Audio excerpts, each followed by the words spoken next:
So now in this 12th section of Flutter week 2, we are going to learn how to create a drop down button just like this one, and we can select the items just like this. So again, initially we have nothing but a simple Flutter application with an app bar with some text of Flutter drop-down button. So down here, again in the scaffold app bar, the title, and right after this, we have the widget of body. So inside this body, we will put a widget, the center, because we want to show our drop-down button at the center of the scaffold. So inside the child property, we will pass the drop-down button. It has again two compulsory properties that are the onChange property and the items. So for now, let's keep the onChange just like this. And for these items, which accept the list of drop-down menu items, here for that, we will create a list of type string.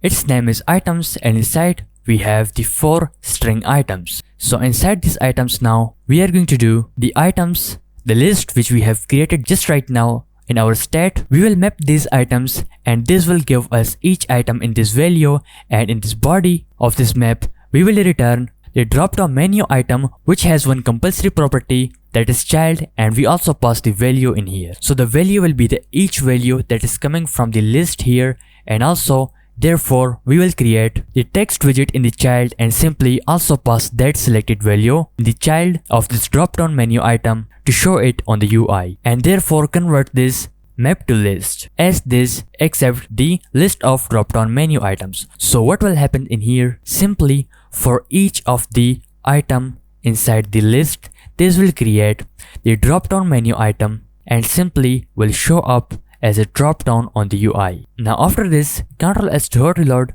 and you can see we got this drop-down which has one line at the bottom in here which is really short, and a drop-down icon. When we click this drop-down appears and it has item 1, 2 and 3 and 4.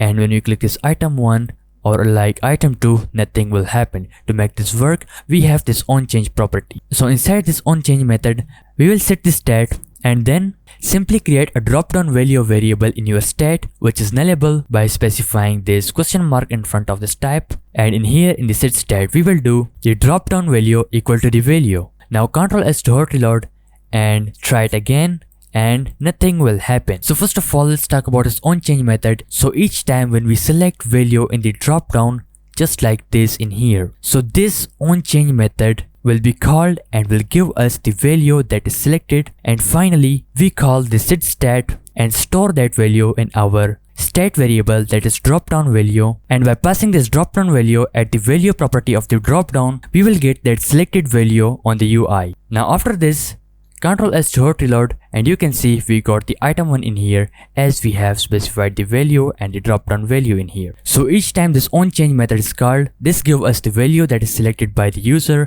and simply store it in that drop down value variable. And simply by passing this variable to this value property of the drop down, we are getting this on our UI. So that's how it can be done. Now if we select the item 2, that will select it in here. If we select the item 3, so that's how this drop down button works. And also if you want to give the complete size to our drop down button, we will set this x expanded property to true of the drop down button and simply Ctrl S to hot reload, and we got our drop down button just like this. It has got the complete available space. And also to style it a little bit more, we will wrap this drop down button with the container, and in the decoration property, we will pass the box decoration and simply we set the border to our container. Now Ctrl S to hot reload, and we got the border around our drop down button. And inside this all constructor of this drop down, we have some properties like color with stroke align and style. So if you want to change the color of the border, you can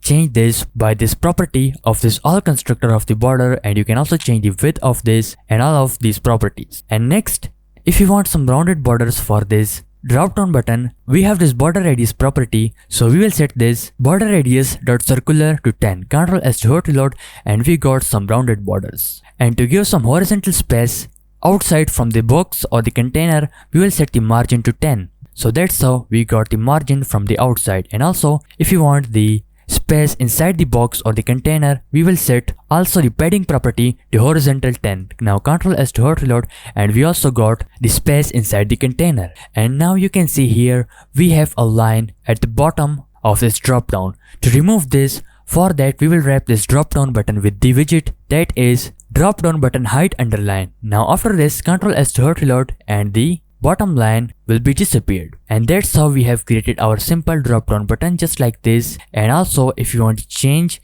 the width of this container, simply set it to 300 if you want. And that's how you can work with a simple drop down button in the Flutter application. And in the future videos, you will get to know more about this. And also, if you want to learn more about this and you want to go at your own pace, simply head over to flutter.dev and here you will find more useful documentation. And I hope this will be really helpful to you.